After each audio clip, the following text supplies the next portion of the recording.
I'm David Caceres, part of the social media team here in Espoo parishes, and I have today Marjaana Faugel with me for this podcast. So welcome. Thank you very much. Yes, and well, this is our podcast. Welcome to this Soul of Espoo. This is the name of our podcast, and this is the first episode in English, actually. Oh, really? Yeah. Yeah. So about that's, time. Yeah, long time. We usually have it in Finnish, but this time we have it in English. So, and it's Christmas time. Yeah. This is also a nice thing that we have a Christmas and the time is coming, and well, we already got snow. Yeah, a lot of it. Yeah. It's... Capital area is full of snow right now, and it's also Espoo looking white. It's much better. Yeah, it brings light. It's good. Exactly. But I was inviting you today because I know you have some background, international background, and of course English is very easy for you to speak as well, so, or natural, I would say. So I thought it's nice to invite you. But let's talk about Christmas. Yeah. This is the week of Christmas. So we are in Christmas week, and the most important part of it is like we are in Finland. So what is a Finnish Christmas? That's something it's always for many, people coming from abroad, they always wonder like, oh, what is really the Finnish Christmas when they don't know Finnish people? What do you expect about it? Yeah. So that's a good question, especially from the point of view of someone who comes to Finland, because I think Finnish Christmas traditionally is like really a family celebration. So people on the Christmas holidays, the 24th, 25th, 26th, they stay at home.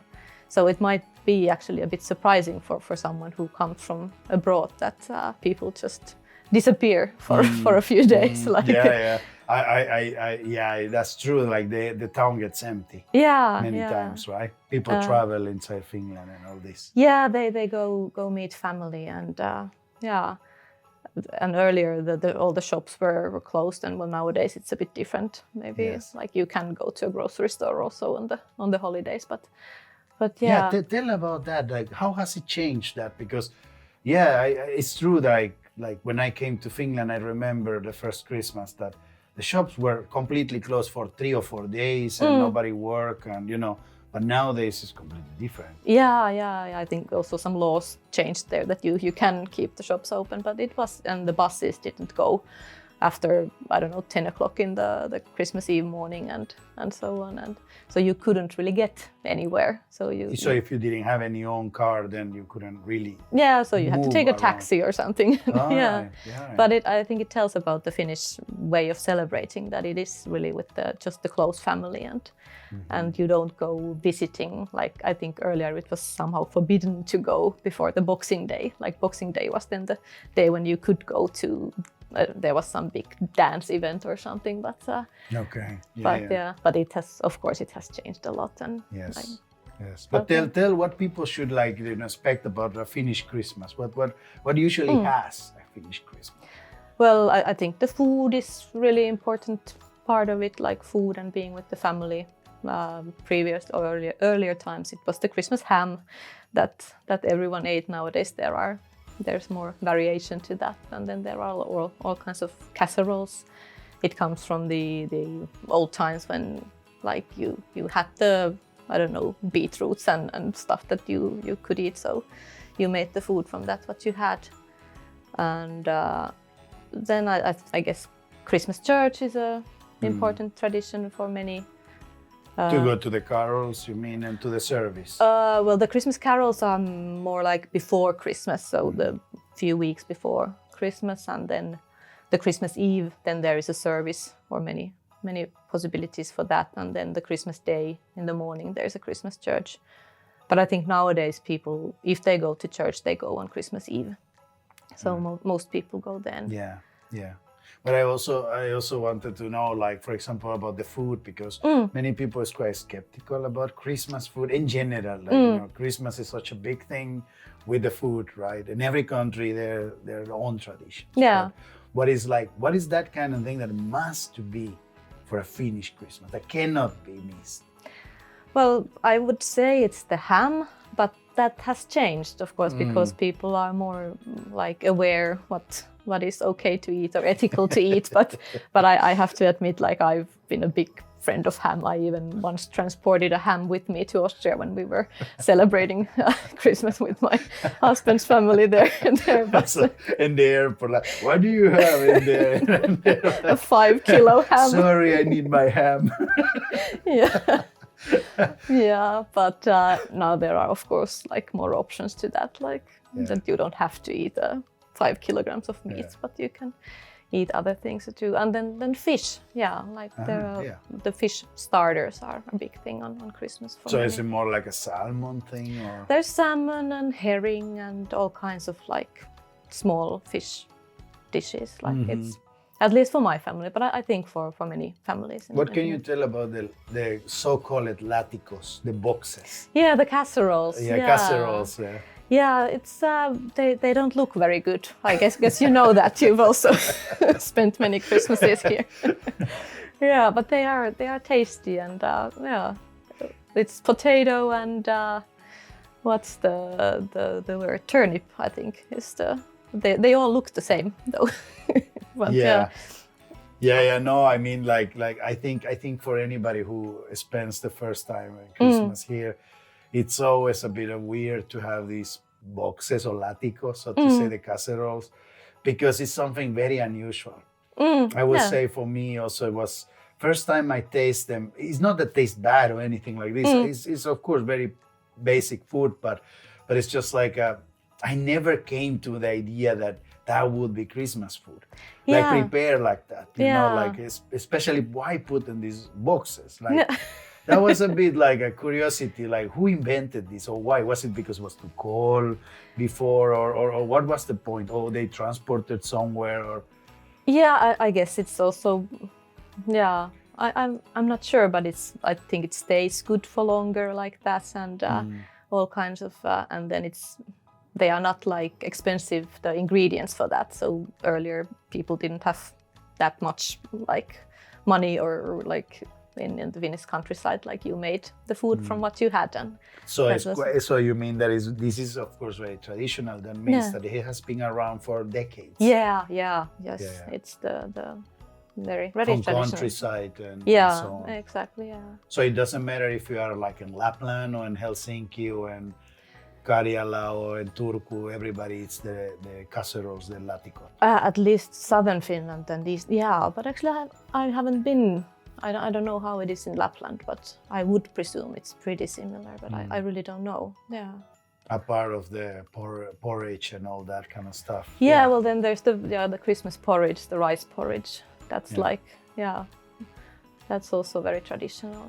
And, Why do they put these? Because the first time I was, for Christmas here in Finland, they have the breakfast, of course, the Christmas porridge. Yeah. And then they have this. They have put these. The almond. The almonds are hidden there, so whoever finds it, it has some kind of luck. Yeah, you can make a wish if you find it. Yeah. At least in my family, you just put one almond and the one who finds it, and it was always my big sister who found it. Well, but that's if you have a big pot of rice, it's kind of difficult to find it in a porridge. No. Well, for small kids, I believe it's been like exciting. Quite nice. Quite nice thing to start also the morning. Yeah. In my family, we always like you made the porridge and you could go to sauna while you're waiting for the porridge, and then after the sauna in the morning you could eat the rice porridge then. It's. What about the rest of the day? How is it spent the day? Like it starts with the food, of course, with the Christmas breakfast, but then after that, what happens? Well, in my family, we had the sauna and the porridge, and then we were preparing the evening, the dinner, the Christmas dinner. And then usually before the dinner, we went to the Christmas church. And then after that, we had the dinner together and then opened the presents. When I was small, the Santa came, of course. And, so Santa came during the day? No, in evening, like, I don't know, 5, 6 o'clock or something. So on Christmas Eve, Santa comes? Okay. Yeah, and then after that, just relaxing and like playing with the presents and so on. So until when did you know that Santa wasn't really sad. Yeah. I was quite small when I realized that the presents were in the corridor. And, So you just play like I wanted the Santa to come, although I knew that he's not real, but I insisted that he comes until I was, I don't know, 15 or something. No, it's interesting also because for many people they don't know that, well, Santa Claus, joulupukki is actually from Finland. And that's something like that they come here with this tradition that Santa comes to every home. That's actually very different from other countries. Yeah. Usually in other countries it's like that it's a miracle, it's a mystery. Nobody ever sees Santa. We just know appear when nobody is there, or you are sleeping or something like that in the middle of the night, and then you suddenly find the gifts. Yeah. So, but here in Finland, it's coming home, and that's a very different experience for children also. Yeah, and then you really have to have someone to play the Santa, and if you don't know anyone who wants to do that, you have to hire someone to do that. So I had all the parents and grandparents and neighbors and I don't know, uncles helping to be Santa every year, or how does it go? Well, or you order someone and pay, I think, quite a lot of money for the 10 minutes. So you can have a work on Christmas and have some money as well. No, it's interesting. For example, for me, I was already telling, like, I have been spending, of course, some years here in Finland, so I have Christmas, and it's been very nice to have the sauna, I will say, and Christmas Day. It's with a cold, if it's a cold, of course, Christmas and it's a snow or so on, it's great to go, right? No. That is some element that you could only have it here. No. Like a Finnish house has a sauna, something so special. Or you're building, if you're in an apartment building, so it has a sauna, so you can, usually it's free that day for everybody. So it's a tradition that everybody goes. That's actually something I found that really nice. It's a very Finnish thing. And then, but in my experience, it was always like that I felt that we ate a lot. Yeah. Like the whole day was about food and eating and stuffing ourselves. And it's like you eat until you can't anymore. Yeah, then you eat some chocolate and then you can eat again. And then you can eat again. Yes. But I remember that it's like eating, break, eating, break, break, something like this. And those breaks were always like 1 or 2 hours or something, maximum 3 hours. I think that nobody ate something. No. Somebody went to nap or sauna or actually to the church as well. No. Yeah, because in between there is always carols or services or prayers or something like that. But it was, of course, it's always like, depending where you spend it. Because I think in the city it's a bit different. For example, like I have spent Christmas in different places, but like in Helsinki nowadays, as it used to be before, it used to get very deserted, completely empty. It's like a ghost town in Christmas, completely, because most of people travel to the countryside, most of Finns, and they bring everybody with them. But then now that Helsinki has become also the Helsinki area, because also Vantaa and Espoo is the same, has become very international. So there's a lot of people here too. Nowadays, it's like there's no, well, of course there's a difference, but there's people and there's businesses open and restaurants, and many people don't cook the ham or stuff, but they go to a restaurant. Exactly. So I think the culture kind of is changing a bit in the capital area. With this tradition, and people don't travel always somewhere. That's true. I think in my last years here, I haven't been traveling that much in Christmas. So I also have liked it to be in Helsinki. But I mean, Espoo is similar, it's the same, I guess. It's not a big difference. And you can find people and you can find company, and like you don't have to be alone on Christmas. Exactly. And also one story about this, like how you spend it, is like, because during the Corona time, nobody could travel, so it was always this case that many friends, they couldn't go to their families or somewhere abroad. So I remember we organized 1 or 2 Christmases like that. Hey, those who don't have anybody here, or they don't have any family, you can just join. Let's eat together and so on. So that was something very, very nice that we could do with friends and others. Because of course there's always somebody who is alone. There's always somebody who is alone on Christmas, and I don't know. For me, it's something also it's about family, yes, but it's also about togetherness, to be with, friends also. Yeah. Yeah, I mean, Finland is, of course, as you said, or in Europe in general, it's quite family Oriented, the Christmas. But for example, my experience, like I coming from the Latin America. Yeah, I just wanted to ask how it is in El Salvador.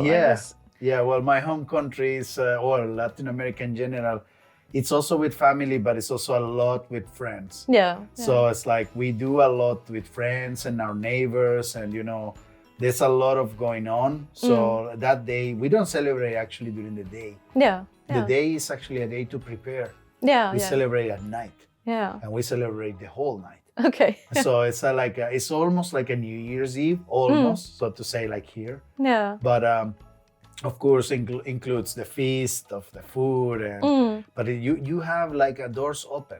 Okay. So we have doors open. So for example, if you live in a neighborhood, and then people are like visiting neighbors to wish in the Christmas, and and they are coming to, to greet each other, and then have some tamal together, or some sandwich, or whatever food they have, they share it with the neighbors or with the friends, and so the whole night is about being with family, but also sharing with others. Yeah.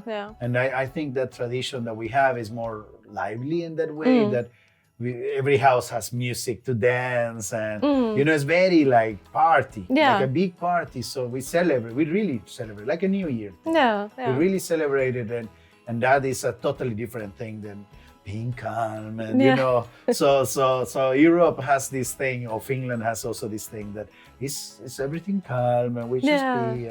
But then Latin America is like, we dance and we party the Christmas. It's very happy. Yeah. So very happy. It's very different. I think in Finland it used to be, for me it was like the Christmas is cozy. You can be in your pajamas or something, and like it's you stay inside, but then that's the other extreme. Exactly. And that we have that kind of thing that is really fancy, and people dress up, and then we are all ready to, go with the nicest clothes, and it's a special night. It's a special day. So, and this is also part of the tradition that is a bit different. It's like, here is everything during the day, and at 10 o'clock or 9 o'clock, everybody goes to sleep very early, and totally full of their bellies. But then in the Latin America is where everything is started. Yeah. We start like 7 o'clock in the evening or 8 o'clock in the evening, and then we go all the way. We wait midnight. Because for us, we celebrate Christmas Eve, 24th of December, but we wait the midnight, and we all wait the 12 o'clock, the 0 hours, to hug each other and wish each other's Merry Christmas. And some people pray in the middle of the night, as this moment of, Christ has been born, but others also just really hug each other. This is Merry Christmas. It's a happy thing. So that feeling is very amazing. Yeah. When you share with other people, and hugs and the street and stuff like this. Yeah. Christmas is very meaningful for us in that way. Yeah. Gives hope also. Exactly. Yeah. That's really nice. Yeah. Yeah, but I was just thinking when you have been, this is my experience living abroad, right? That is a little bit different, more quiet, and so on. The weather, of course, has something to do. Well, yeah, true. Yeah. You don't want to go out celebrating in the middle of the night. It's a bit cold and so on, and snow and so on. But also El Salvador is perfect weather at that time. So imagine 25 degrees, nice evening. It's good. But here in Finland, for me, is that has been always a question, how the Finnish people feel when they go abroad. Do they feel too extreme about other traditions, or how is it? How was for you? Yeah, I'm sometimes celebrating Christmas in Austria, since my husband's family lives there, and there it's somehow kind of half, like there is something familiar that we have in Finland, but also I recognize something what you told about El Salvador, that it's somehow middle of that. that there you celebrate with the family, but it is a bit fancier, that you like really celebrate, and then you open your home to others too, so people go visit each other and come wish you Merry Christmas, and so that it's not so closed like in Finland. But yeah. But what did you miss more as you know, as being abroad and not being in Finland? Did you have this kind of feeling that I miss this chocolate, or I miss that kind of glöggy thing, or what was something that you missed the most?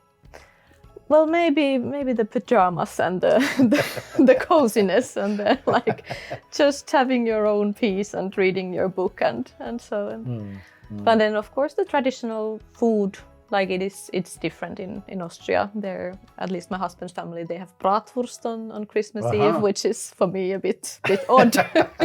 Not my favorite. Don't tell my my husband's mom. Well, bratwurst sounds more like Oktoberfest. Well, yeah, but it's a different kind of bratwurst. Okay. But yeah, and then yeah.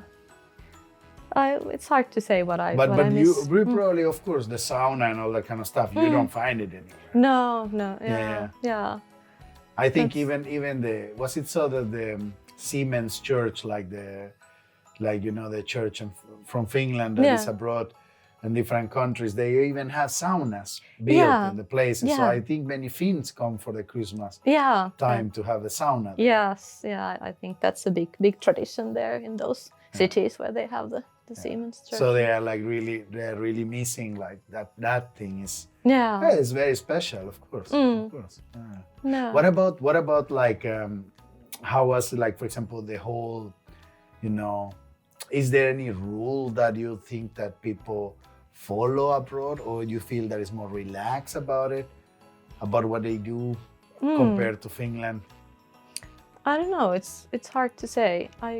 Because I mean, certain people think, no, we eat at 8 o'clock, and that's the time we should eat. Yeah. Some other people will say, no, we eat, and the more, as you said, in the breakfast and stuff like that. Yeah. I guess it depends on the family, and like, well, my husband's family, my husband's father is a pastor, and then the day was always like the rhythm was with the church hours, Right. So it's hard. So the services are in the morning in Austria or in the evening? If there are some during the day, some in the early evening, and then there's the Christmas night as well. Right. Yeah. So in the midnight they have some services as well. They are all very late, but sometimes. Yeah. Because those midnight like services are more traditionally in the Catholic Church, if I'm not wrong. But also, like here in Espoo, we also have. Also in my parish, my old parish in East Helsinki, that's a big thing to have the midnight. And people come, right? Yeah. Now that they can come, now that the buses are going again. Yeah, that's true. But I mean, people come, and that's also very nice that people feel like this is something I want to go, and well, maybe with small children it's not possible if you have family with small children to attend. But then you have in the day, something in the day.